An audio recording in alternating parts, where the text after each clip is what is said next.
L'heure est grave. Aujourd'hui, Internet, on parle de pandémique, zone rouge, Amérique du Nord. Alors, Internet, je te demanderais d'imaginer un monde dans lequel l'Amérique du Nord est ravagée par un virus meurtrier hautement contagieux. Fait que voilà, essaie de...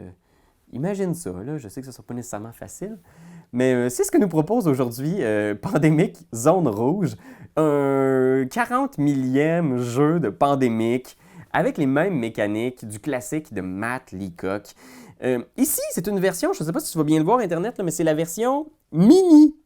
Tu vois, c'est ça la proposition de Zone Rouge, c'est d'écourter l'ensemble de la partie, d'épurer les mécanismes. Je dois te dire, moi, je ne savais pas trop quoi en penser au début. Je sais qu'il y a plusieurs maisons d'édition qui se lancent dans cet exercice-là, de prendre un classique vraiment, vraiment populaire, connu, mais qui est peut-être un tantinet long, et de le réduire, de l'écourter. Par exemple, j'avais vu que Days of Wonder, je l'avais fait avec Les Aventuriers du Rail New York. Donc, je me demandais l'intérêt de prendre un jeu qui fonctionne déjà très bien, puis de juste en faire des parties de 20 minutes. J'étais pas sûr.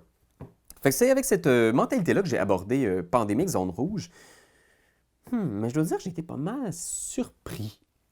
Pour vrai, Internet, je sais pas comment dire, c'est comme si ça me fait réaliser que Pandémique, qui est un de mes jeux préférés, j'adore Pandémique, j'adore presque toutes les itérations de ce jeu-là, je les ai dévorées. Mais ça m'a fait réaliser que Pandémique était peut-être effectivement un petit peu longuet.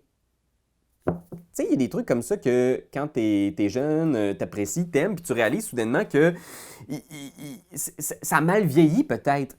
Pandémique reste un classique, mais pour vrai, ici, quand on joue à cette édition-là, Zone Rouge, on se sent un peu au volant d'une voiture de course. Tout est tellement slick, rapide. Chaque tour est tendu réellement. Tu peux exploser pratiquement à chaque tour. Chaque tour de chaque joueur est important. Je vais te faire le petit tour d'horizon de ce qui a changé, là. En gros, il y a une maladie de moins. Donc, on a seulement 3 maladies qui attaquent le continent. On a juste l'Amérique du Nord. Donc, le nombre de villes est drastiquement réduit. On n'a plus de mécanique de centre de recherche. Donc, il n'y a plus de petites tentes blanches à installer. Le seul endroit où tu peux trouver des remèdes, c'est Atlanta.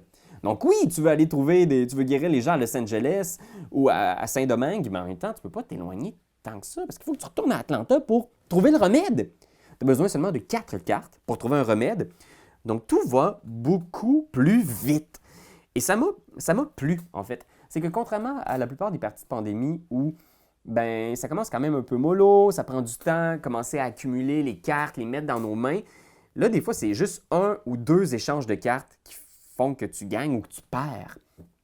1 ou 2 petites cartes contagion qui font que tu exploses ou que tu survis. J'ai trouvé ça vraiment bien. Ceci dit, tu dois savoir quand même Internet, hein? C'est pandémique de A à Z. Il n'y a rien d'autre qui change. Ce que je viens de te dire, c'est les modifs. Il y a un petit peu moins de propagation, un petit peu moins d'éclosion avant la défaite. Mais sinon, ça reste sensiblement vraiment le même jeu. Fait que si tu as déjà pandémie à la maison, je ne sais pas trop quoi te dire pour te convaincre d'avoir en plus cette édition-là très courte. Je sais qu'il y en a certains qui vont être convaincus juste comme ça en faisant une pandémie de 20 minutes. Certains, je vais y aller, je vais m'essayer. Puis moi, je dois avouer que si j'avais le choix, là, c'est cette édition-là que je rajouterais à ma collection. Aujourd'hui, Pandémique en 2020, je pense qu'effectivement, une petite version de 20 minutes pour initier des joueurs, je pense que c'est vraiment plus cher. Parce que c'est vrai que des fois, tu te lances dans Pandémie, la partie va durer 1 heure, 1 heure et demie, des fois plus avec l'explication ou quand on prend des petites pauses dans la partie. Ça va être comme ta soirée, mais là, ici, tu peux en faire 3-4 des parties, puis tu peux tout de suite te relancer. Puis Pandémie, c'est le genre de jeu où, selon le setup de départ, tu peux déjà avoir perdu ta partie après 2 tours, puis être comme non, on est mort, là. Par hasard, cette partie-là est juste ingagnable. Fait que quand ça traîne en longueur encore pendant 40 minutes, j'ai l'impression un peu de perdre mon temps. Ici, si une partie commence mal, puis qu'on perd après 10 minutes, c'est pas grave. La partie est tellement short que tu peux recommencer tout de suite. Fait que je dirais qu'il y a ça. C'est libre à toi, Internet. Là. Si tu n'as pas de pandémie ou tu ne savais pas trop si tu voulais te lancer là-dedans, je pense que c'est un bon point de départ, mais une petite dernière affaire aussi, Internet. Je trouve que peut-être juste pour ça, ça vaut la peine. Là. J'en aurais pris encore plus, mais il y a des crises. C'est la seule mécanique nouvelle dans cette édition-là, c'est un événement aléatoire qui va être ajouté dans la pile des joueurs. Donc, à certains moments, tu vas venir pour prendre tes cartes et tu vas tomber sur une crise. C'est pas une épidémie, mais ça peut être aussi bad. Fait que c'est des événements du genre, toutes les villes autour de ce joueur-là sont maintenant contaminées. Ajoute un cube autour. Ou ça peut être, tu peux pas prendre l'avion ce tour-ci parce qu'il y a une tempête. Ou, tu sais, il y a des affaires comme ça qui sont vraiment très originales, puis qui viennent changer le tour. Ça fait, OK, soudainement, ce tour-là est différent. Il y a une personnalité, tu sens qu'il y a comme tes plans, parce que c'est vrai que Mané, quand tu connais bien le plan, c'est facile de tomber dans la même routine, de je vais enlever un petit cube ici et là. Mais ça vient bousiller tes plans, puis j'ai aimé ça. J'en aurais pris plus. Je dois t'avouer, Internet, là, j'aurais aimé ça que cette... S'il y en avait eu plus, je vous l'aurais recommandé encore plus chaleureusement, mais j'aurais pris plus de personnages. Beaucoup plus. C'est des cartes, yo, guys! Vous en avez tellement des bons personnages dans vos autres éditions. Pourquoi vous m'en avez pas mis plus? Il y en a juste 4 dans celle-là.